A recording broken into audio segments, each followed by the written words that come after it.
I think that true breakthrough has come once you realize that you should be more concerned with who you are on the inside, who you're becoming, how your heart is changing, rather than where God is taking you and what God has promised you.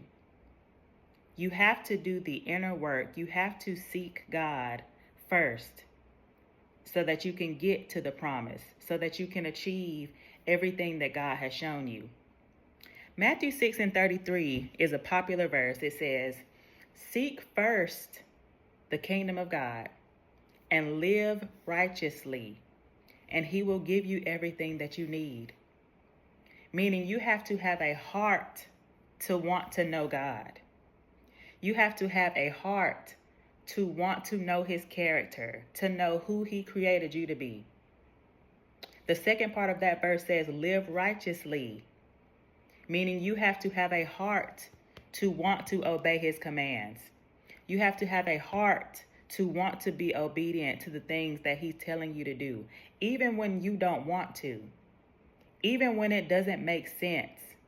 Because you love God, because you want to be obedient to God, because you have a heart to want to live righteously, you are more concerned with what your heart looks like and who you are becoming rather than the promise.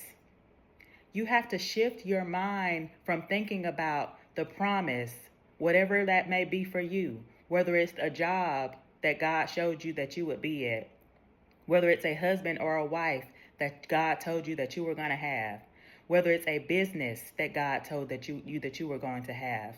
You have to be a certain person in order to have what God told you that you were going to get. God is not going to hand you something that you are not going to steward well. This is why you should seek God first and live righteously so that you will have everything that you need. Once you truly have a heart for God, once you truly seek him first and live righteously, meaning be obedient to the things that he is telling you to do, no matter what it looks like, no matter if you don't understand, no matter if you don't want to do it, genuinely seek God. Genuinely seek to be righteous. Seek to just live right and want to do the things that God is asking you to do. I assure you that God will give you everything that you need. God is concerned with your salvation. God is concerned with your heart posture.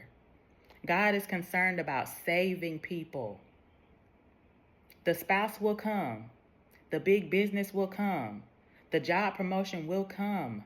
But you have to do the inner work first, because God cares about your heart posture. God cares about you showing fruits of the Spirit, being joyful, being kind, having patience. You can't run $1 million business and not have no patience. You can't have this spouse that you've been praying for and not be kind. Let's focus on God and focus on ourselves and getting us where we need to be so that when the time comes, God can give you those promises.